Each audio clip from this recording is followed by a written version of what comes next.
Avasti landlubbers, and welcome back to the Brightworks and another match beyond all reason, where today we're going to be taking a look at Azerite Shores, a map, pardon me, that does not typically, we don't see all too often here, but it's one of the few maps I feel like that we see, aside from Supreme Isthmus, of course, that does feature very prominent, if not necessary, naval gameplay. I guess what I'm trying to say by that is there are some maps, even the most popular maps, you can win them without winning the naval field, but in this one, everybody's gonna have to get their feet wet. So I'm excited to see exactly what our commanders are gonna do in the boatual way out on the high seas today. Spawning as the red team's leader as an armada commander on the southern side of Azerite Shores today, surrounded by purple crystals and building their third metal extractor on the back of their third wind turbine. It's gonna be none other than It That Kills. It That Kills clocking in at 22 open skill and gonna be setting the top of the pacing here for the red team, indicating this is certainly a lower skill lobby, so we're gonna take it nice and easy and enjoy exactly whatever it is that so happens that goes down today. So spawning on the northern side, Autobots roll out. It's Balls Prime. Balls Prime. Gonna be playing as the Cortex Commander, hailing from Canada, and gonna be showing us exactly what some of that Cortex naval command looks like. Got a construction ship coming up right here, and I wouldn't be surprised. Yeah, we've got a whole slew of boats getting up and ready here. We're gonna have a herring, we're gonna have some riptides and some oppressors, a couple of gunboats, all sorts of stuff. Basically, everybody knows the meta for naval fights, but it's very difficult. Navy is one of those things that is very obvious. It's very easy. You just build enough boats, you build enough frigates, you build enough destroyers, you build enough res subs.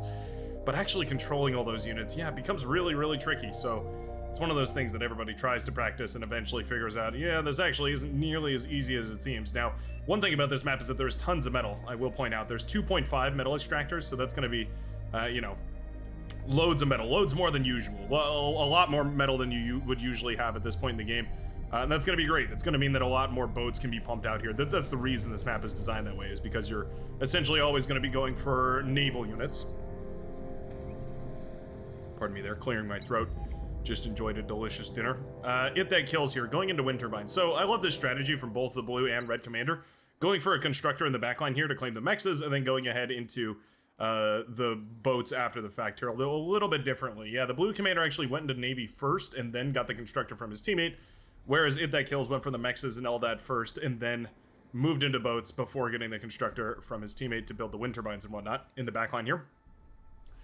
Either way, you're going to end up in the same spot, but it does mean that you're going to have a little bit more metal for It That Kills, but you're going to be a little bit slower out in the water. You can make up that difference, certainly. Balls Prime can, anyways, by just going ahead and expanding aggressively, and that's exactly what we see here. Torpedo launcher coming up right here for the blue team commander. Going to be showing us exactly how to lock down the center of the area. There's one tower you need to make, and it's torpedo launchers. It's very, very easy, but oftentimes very easily overlooked. A couple of hovercraft over here, actually. All right, not bad. Pestering the laboratory of Galaxy Scat. Or is it Galaxy's Cat? It could be Galaxy's Cat, but maybe it's Galaxy Scat. Hard to say. The S is... Yeah, the S is capitalized there, so I guess we're going to go with Galaxy Scat. In a tricky position here now. Trying to make sure the lab doesn't go down here, but also not producing anything. Starting up some boats, not a bad idea. Boats very powerful. As indeed, Tony Tripleshot is going to be showing us here today. Dolphin's already out on the field as well as a skater. Stealthy patrol boat. I didn't know those were stealthy. Interesting. Apparently no radar detection on those stealthy boats. Frigates out and available here right now, blasting down the static defenses of Balls Prime, but at the very least, that coastal torpedo launcher does manage to bring down one of those frigates. Sergeant Monkey going to be eager to produce some more. We've got plenty of metal in the bank, so it's time we start investing. I don't know, maybe I wouldn't even mind seeing an early eel, though. Yeah, an early submarine to go harass the economy wouldn't be the worst idea. We do have torpedo launchers up and running already, though, so these torpedo launchers would defend, at the very least, the blue commander.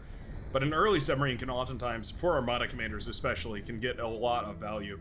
Just because they're so easy to pump out and they're very, very effective underwater. They do probably more damage than any other naval unit, I want to say.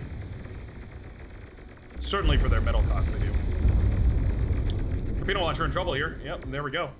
Blasted down by just a couple of dolphins right here. Cow of War, losing it. Going to be able to reclaim all this, of course. It's a nice refund of metal. But it's much easier to stop your opponent from... Yeah, it's much easier to stop your opponent from getting in the water than it is to stop their navy from aggressing forward. And what it means is that everybody's eager to shut down their opponents. Right now, the red team doing a fabulous job of it. Yeah, a couple of missing metal extractors here and there that I think we need to claim with a couple of constructors. Idle constructor here for it that kills. I think should move forward and claim all these, especially that geothermal right there would be a fabulous boost to the economy. But we are very low on metal right now. Oh no, we aren't. I'm not sure exactly who I had selected there. Oh, it was the Lavender Commander. Jobo the Asian. Or Theasian. Yeah, going into hovercraft, I see. Makes sense why we're so thin on the metal department as a hovercraft player. They're very expensive, they're very energy dense as well. But also you get a slightly less effective unit. The trade-off, of course, that you can take them on land and take them on sea.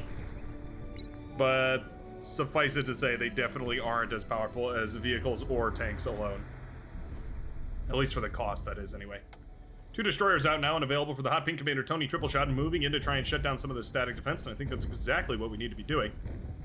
The skater here providing the radar that we need in order to actually fire away at full range without having to sacrifice some units. So I'm glad to see that. The destroyer is now whittling away all of these defenses. If we take down these mexes, we take down this torpedo launcher, we take down basically everything over here. It's going to shut down Balls Prime, scaling quite a lot. Destroyer and some more frigates out and available here. Everything for Armada is a little bit cheaper, a little bit less expensive to build. What it means is that Armada does have this weird mechanic where sometimes they can come back into these fights with just a little bit less metal than the Cortex equivalents. If they take a decent fight, that is. Lab in a whole lot of trouble here now. Build power goes down. And that's going to be Balls Prime losing the lab. All right, not bad. An excellent snipe right there. Obviously, that means no more production in the water right here, so even taking an inefficient trade against any of these naval vessels over here wouldn't be the worst idea. The red team, with a phenomenal control over the entire high seas. Very, very nicely done. At this point, you have to really start considering, do we make an early T2 transition? Do we go into seaplanes? What is the next move going to be here? Joe in a little bit of trouble right now as that torpedo launcher is firing away, and it does a huge amount of damage to anything that comes within range, commanders obviously included. Cow of War in a delicate position. Single submarine up and running. This submarine needs to be sniped here. We do have the destroyer. Obviously, spectator vision grants us a couple benefits as far as, well, vision goes and that sort of thing. We can see what's going on in the map where the players otherwise cannot. Brimstorm in a lot of trouble. Hover tanks, yeah, trying their best, but just not ever going to be able to keep up with the boats. Bring down the destroyer, that's nice. Yeah, okay. One of the destroyers will fall. Blue Commander just fell up to the north there as well. Hover tanks mostly cleaned up over here. And that's, oh, it's a commander trade, actually. Ah, interesting. Sergeant Monkey trading out with the Blue Commander here. We do have a lab back up and running, by the way, for Balls Prime, who's been handed a second chance at life. Another commander moving forward. Suddenly, this has turned. Uh-oh. Res Sub needs to get over here and start eating up all this metal. If we eat up all this metal and make it into frigates, I think you win this fight immediately. That's a triple commander trade. Wait, what on earth? 3 commanders down, 2 of them yellow and 1 of them blue. Something strange has happened here, and it's left 3 commanders in the dust and all that metal ripe for the reclaim right now for the Blue Commander. Suddenly we're in a terrible, terrible position here. We being Sergeant Monkey, who now has handed over nearly, I want to say almost 5,000 metal over to the Blue Commander here. He's going to be more than happy to just put that into units. We don't even need all the reclaim right now. Going for more build power in the backline, going for destroyers, trying to build as expensive an army as you possibly can, just to make sure that you're spending the metal as much as possible. Tank Commander should definitely be shutting this down. Yeah, move north. Oh no, we're moving in the wrong direction here. Killing these labs is wonderful. It wastes so much metal on the opponent's side. There we go. A little bit of a sandwich maneuver. We'll take down the green lab at the very least, but this blue one is under threat, or should be under threat here as well. So much metal available for Balls Prime. He's eaten up so much of it already. This is fabulous. 1 commander corps already completely engulfed, and a second one just about finished here as well. We need some metal storage is really what the Blue Commander needs. Gonna go for a T2 lab in the backline here. Yeah, why not? Why not? You've got more than enough metal to fund it. The build power stays up, and it does keep that lab pumping out units. You know what? It's all deflected. My goodness. Going for a T2 lab while going for naval production is, well, risky to say the very least. Frigates don't have any depth charges either to kill any of this, or kill this res sub here. Prime does have to be careful, of course. Commander's vulnerable to the cannon fire of these frigate ships as well. Prime taking this like a champ, though. Doing an excellent job of staying afloat, despite being barraged by multiple players simultaneously here. Res Sub needs to get into the action, eating up more and more of these boats over here. Eating up the crystals helps a lot, too. That's, my goodness, nearly 1,500 metal. Lying on the seafloor right there that was all handed over from the Tan Commanders, going into T2 while still producing T1 boats. I don't want to say the red team is throwing it here, but it definitely feels like they're putting metal in investments that just aren't paying off for them. We do have T2 coming up in the backline. That's really nice to see. At the very least, these T2 mexes will help stimulate that red economy, but the blue team, who's been on the back foot this entire time, still manages to maintain some presence in the water, and that's pretty damn impressive. Destroyers blasting away at everything over here. Finally, an oppressor rolls out of that laboratory, or floats on out of that laboratory, and starts shelling away at some of these boats in hot pink. Destroyer is certainly in trouble, but everything else falls under that oppressor fire as well. Oppressor's dealing a monumental sum of damage per blast. Ooh, submarines under the water as well, doing a great job. A tremendous deal of work, blasting away at a whole bunch of these ships. A lot of destroyers though, so most of this does get cleaned up. But certainly those torpedoes stung quite a bit. Okay, hovercraft now rolling forward. It's a joint effort from the blue team. You know what it feels like? It feels like the red team is fighting multiple different 1v1s and 1v2s, whereas the blue team is fighting an 8 versus 1, 8 versus 2 battle every single time. It feels like the blue team is just working together better every single time around now, and just like that, Bulls Prime has managed to sweep across the northern side, immediately moving that Resbot in. Res Sub in, pardon me. And, well, it's repairing right now, but I think it'd be well-to-do to reclaim all this. Over 2,000 metal right there and reclaim. Yeah, Bulls Prime. In a fabulous position. T2 lab. We're close to finish, but we're not done yet. Oh, no. 3,200 metal. Pardon me. 3,200 metal, my god. That is, oh, and we've still got a T1 bot lab, and we've still got a T1 lab over here as well. This lab could have been done 3 minutes ago. Just based on the cost of this, the metal, both of these labs are here. If I select both of them, you can see 1,250 metal. That's about a third of the cost of that lab, that naval lab right there. And we're going to start reclaiming it. All right. We've got some plays here today, ladies and gentlemen. Like I said, it's a learner's lobby, so we're gonna be critiquing here in a helpful manner. But suffice it to say, you want to eat up anything that's not producing in order to fund your very expensive investments like your T2 labs, your T2 units, that sort of thing. Destroyer's a little too far forward for my taste here. Frigate's going to manage to blast down one of them. That being said, though, those destroyers, they're very tough.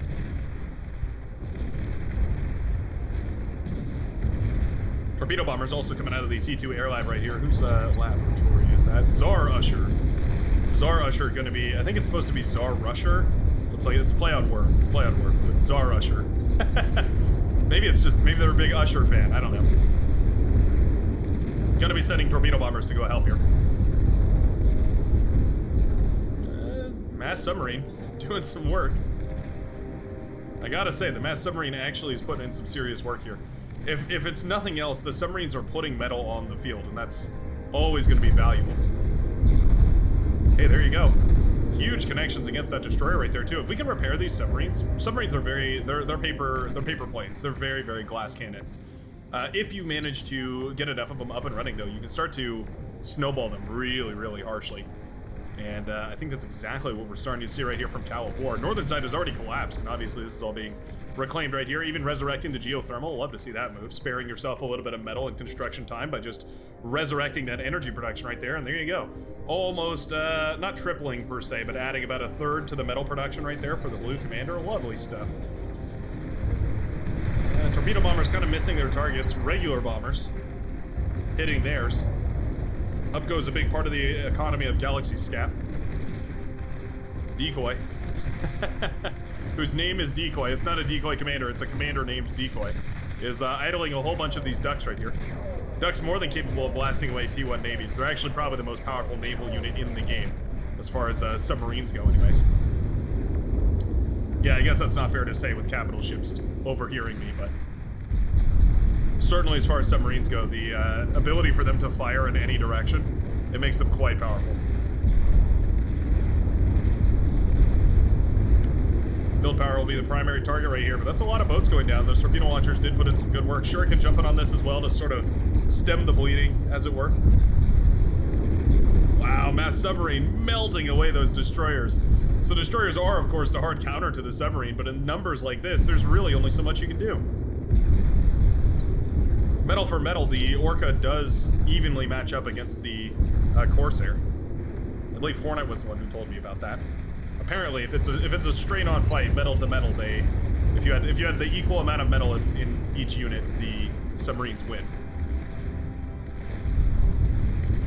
Hardly ever happens because, of course, usually you have multiple boats guarding and there's kiting and all sorts of different funky shenanigans like that. But interesting to think about, certainly.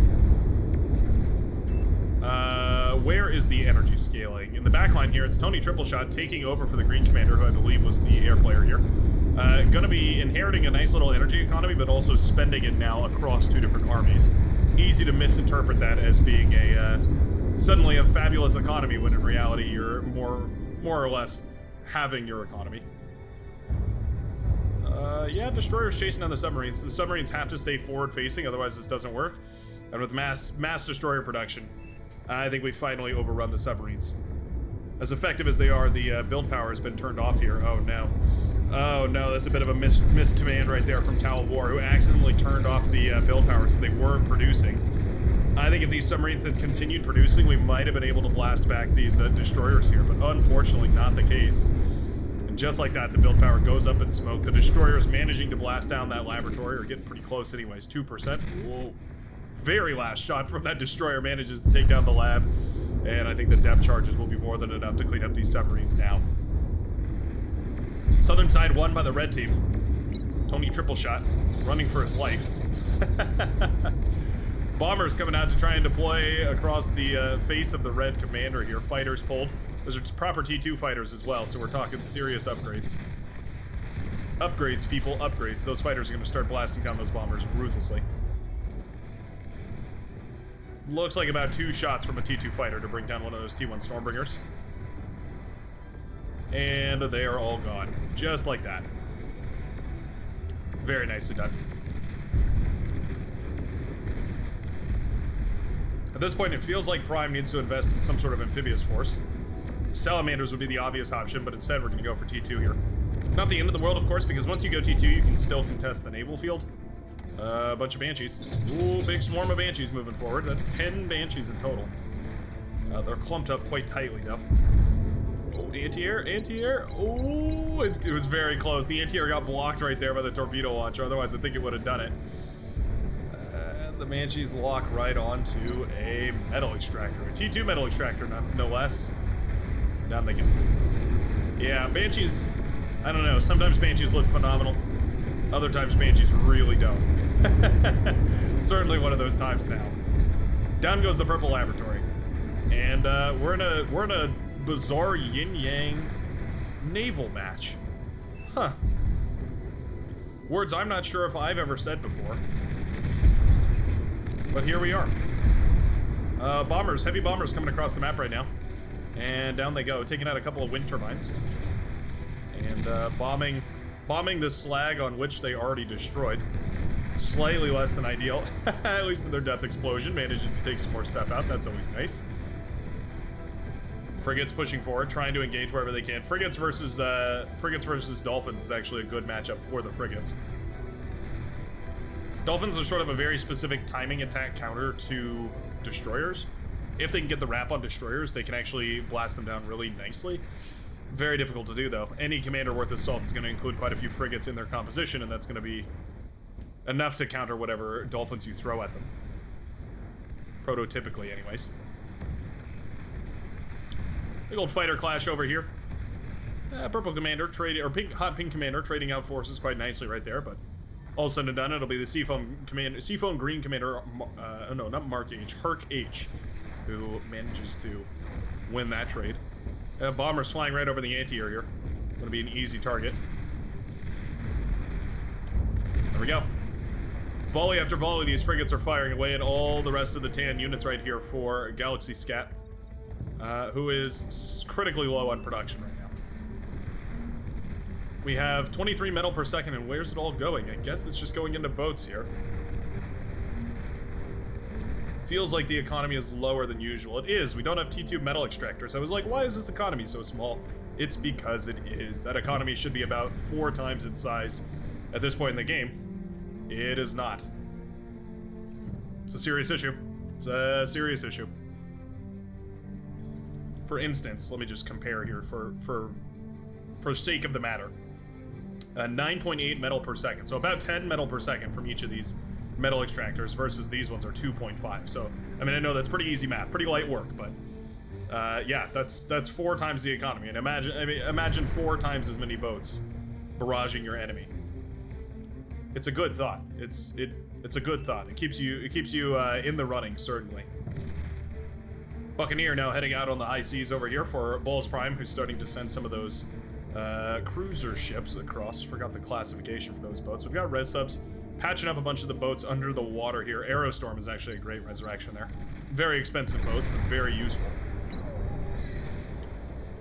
Looks like we got a missile boat now barraging the shoreline over here of the sea foam, or no, more like the powder blue commander, Cow of War. Nice D-gun. Nice move right there from Cow of War. Very, very brilliantly done.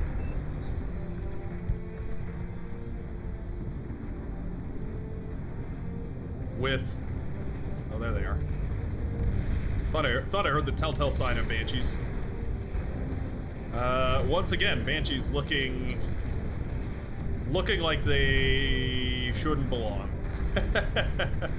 Looking like they've been outclassed, certainly. T2 gunships maybe would have had more effect right there, but the T1 just not able to cut it. At this point, the T2 mexes are online, so it's time to go for a T2 transition. The Hot Pink Commander, at the very least, spending the metal, which is nice. Whoa, that was the anti-nuke ship going up in smoke right there to the pulsar. Oh, big old Marauder run by. Whoa, hold on, let me back up a second.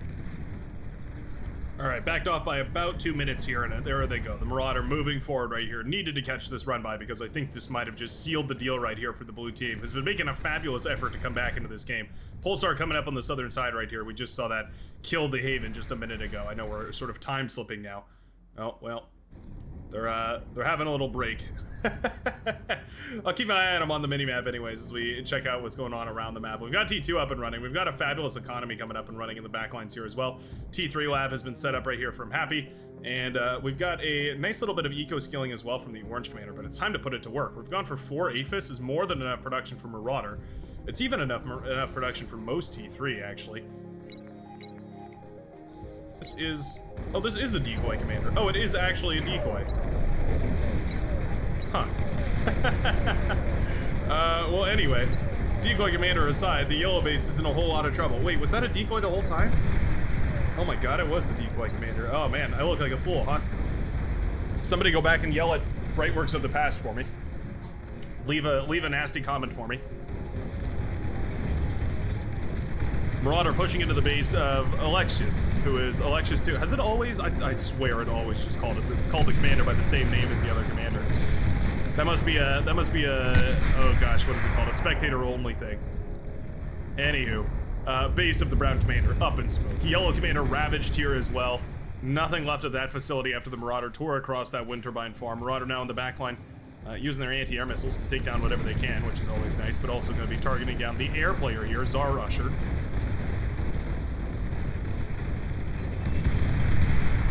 E-converters, chain reacting into the wind turbines, chain reacting into the fusions, chain reacting into the chain reacting into the chain reacting into the...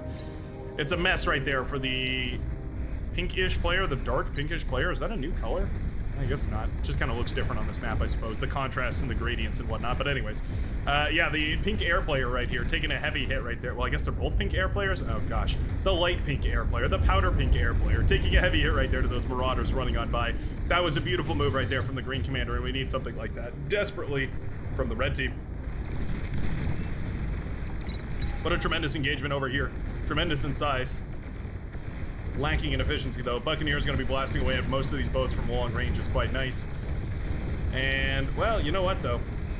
It is a massive amount of frigates. And frigate firepower is not to be underestimated. Still, though, it's only T1 against T2. This battle is messy. Very messy. ultimately, it'll end up being the blue commander who comes out on top with more of those T2 boats.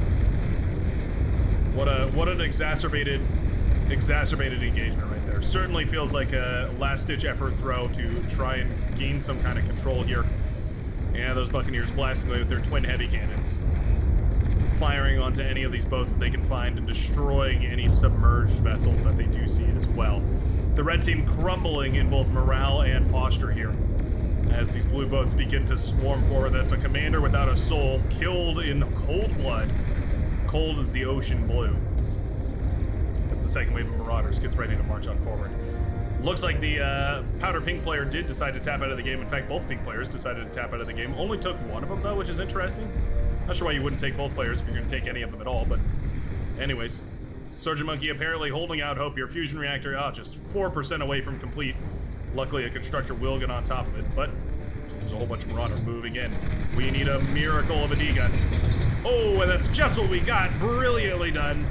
Most of those Marauders taken down. One more remains. Oh, he just doesn't manage to get it. Sergeant Monkey killing all but one of the Marauder right there. Brilliantly done. Bombers here trying to take down the very last one, but having a difficult time. The one Marauder that could. Sometimes it really is all it takes is a single Marauder in the enemy backline. Wind turbines in a little bit of trouble here as well. If that kills, you have a commander back here. This base was adopted by If That Kills, so might not be aware of where that commander actually is. Haha, nicely done by Happy. He says, wait a second, I think this commander might be AFK. And decides to go ahead and go for the kill. T2 Constructor falls right there. That's always nice as well. If That Kills, trying to move in. It's a dangerous dance. Boom goes the commander in red and taking down the entire base in the back line with it. The Marauder, the little Marauder that could. Shuriken having a field day over here, my goodness. Oh, a Dreadnought paralyzed. What a tremendous waste of metal. As expensive as the T2 lab that it came out of, the Dreadnought goes down for essentially free right there. Unfortunate for the red team. Losing on multiple different fronts as this Marauder continues its rampage. Manages to pop the E-converters. Oh no. Chain reacting into the build power and devastating the orange commander. The last real vestige of any serious technological prowess. The orange commander goes down. Res subs desperately trying to clean up this 25,000 metal battlefield. Whosoever manages to put that metal into boats on the field, going to be a commander worth talking about. Epoch's only 17,000, so you could you can basically build two of them off of the reclaim from this field. Okay, we've got lunkheads moving forward. Heavy T3 amphibious, or hover tanks, pardon me. Not if the Shuriken have just about anything to say about it, though. Paralyzing the lunkhead systems and shutting them off before they're able to really get any value. The depth charges are quite nice, at the very least able to do some damage to these Marauder before they pop out on land. Softening them up, certainly. Still, though, a couple of them make them through, and again, it's just a few Marauder that make the difference here. 4 Marauder make it past. Starting to pull apart the base right here of the Tank Commander Galaxy Scat. One thing that the lunkheads do have that is quite powerful is the ability to AoE damage. Their missile, you can see the little AoE signature right there. I'm trying to get a better view of it. There you go, you can see over on the left. Their AoE signature is quite big, which is certainly above average at the very least. Quite good. Hit that kills. Oh. The lunkhead from downtown, firing a shot to stop that Marauder in its tracks. The red team's not quite out of this yet. Their economy is crippled. They need desperately to win this fight, but I think they have. You know what? Pushing straight through to the heart of production, and just like that, the lunkheads have found the full-blown T2 production facility. We need to shut off those build powers. Oh, shut off those con turrets. Somebody kill a con turret. If we don't pop that con turret, this whole push was for nothing. Oh no. The lab, okay. Well, lab goes down. That saves face right there, and the con turrets go down as well. Very risky having me on the edge of my seat right here, but certainly bringing down that lab does help out quite a lot. Are we rebuilding in the backline? Oh, we're not. We may have noticed that the E conversion has stopped quite drastically here. There we go. Finally Requeuing that E-converter ship. Marauders continuing to tear this down. Not sure what the air player is supposed to do against a bunch of Marauder. They are swift enough and have backpack anti-air missiles, so they're going to be quite good at evading any air forces there. Fusion reactor, at the very least, dealing some damage to these Marauders. Certainly copium to call it a good thing that that fusion reactor went down, but at the very least, it softens those up. Hopefully we use the build power to reclaim this Marauder. Nope. Didn't get close enough before that Marauder did manage to pull it to pieces. T2 anti-air, or T2 Air Force, rather. Goes down, Marauder finally eaten up by those constructors. My goodness, the Marauder run by are devastating. The thing is, you can build Marauder out of this lab. Why is X-Blue not building Marauders of his own? I'll never know. He's seen the Marauder, he's fought the Marauder, and he's lost to the Marauder. Oh no. Oh no, Cow of War declaring the ultimate missile of war, sending it over across the map, and I think we all know exactly where this one's headed. Straight for the last clump of aphises left of the red team's pocket. Boom go those advanced fusion reactors, cementing the economic supremacy right here for the red team. Beautifully done right there. A wonderful, wonderful strategic move. The only way to save yourself in this sort of a situation is to have a bunch of metal extractors, and the red team just doesn't. Epoch coming up and running right here, but the reclaim really needs to be much higher. Yeah, we've got res subs eating up a bunch of this. Well, res sub eating up a bunch of this, but yeah. Suffice it to say, 10, 20, 30 res subs will clean all that up quite a bit quicker, and you could afford to get these epochs out faster. Capital ships able to destroy basically every base from the coastline here, so it is a worthwhile investment. It's cool that we pulled the forces back to defend this lab while we've gone for the epoch. That's kind of a, that feels like a strategic move, right? It feels like a kind of a real life move, if you will. Pulsar's firing away whatever they can. There you go. I mean, carving through boats over there, sure. Bedbugs, amphibious crawling bombs. Trying the very best. Trying to find some value here. Epoch just moments away from completion. 17,000 metal for this bad boy, but it does come at the resounding sound, or come with the resounding sound of twin heavy impulse condensed matter cannons, as well as a slew of other cannons attached all over the place. We should probably get to work on these pulsars, I imagine.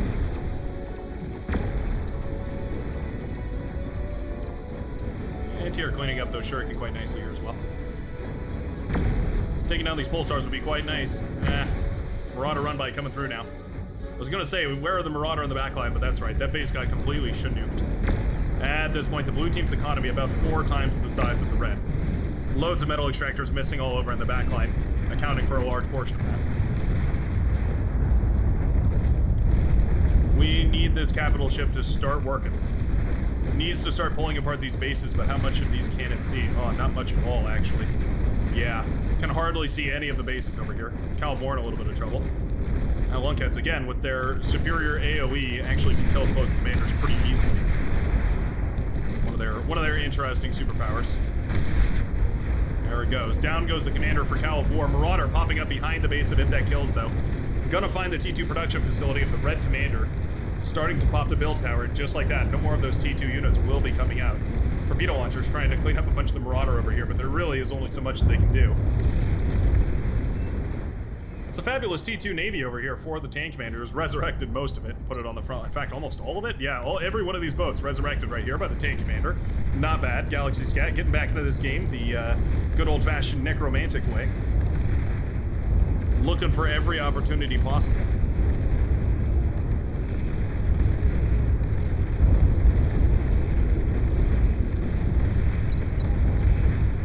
There goes a big swarm of dolphins moving forward. Again, you can see the dolphins are extremely effective against these heavier ships. Really, really ridiculously effective. Res subs under the sea here, trying to do what they can. Looking to...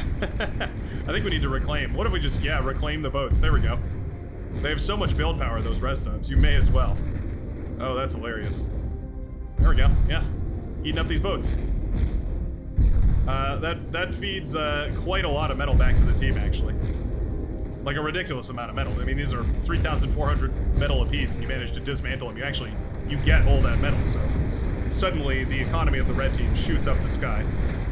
Sergeant Monkey in a little trouble too. Those Marauder that were pushing forward earlier, invading the base, the recovering base of the Yellow Commander. This capital ship has not moved. If that kills, needs to get this capital ship doing damage to everybody on the fronts here, especially over here on the northern side. Before a capital ship comes out for the Blue Commander, and we certainly could make one. We got plenty of aphises in the back line. We've got plenty of res subs that we could eat up all these wreckages with. 1 or 2 Black Hydra to cement this victory wouldn't be the worst idea, but frankly speaking, a big old amphibious push wouldn't be the worst idea either. More and more Marauder, not a bad idea. I love the idea of building just more Marauder all over the place. I love that we've set up the lab over here in this open area so we can build as much build power around it as we want, while continuing to scale the economy. Detaching production and economy is a popular strategy. It does save you often. If you get overrun in one area, you can still rebuild in the other. And of course, comes at the cost of having to build multiple sets of build power.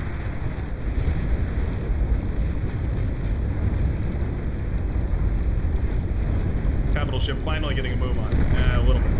Wow, this thing can reach far, though. Able to shoot out a monumental distance. The Epoch really does reign as the king of long-distance naval bombardment.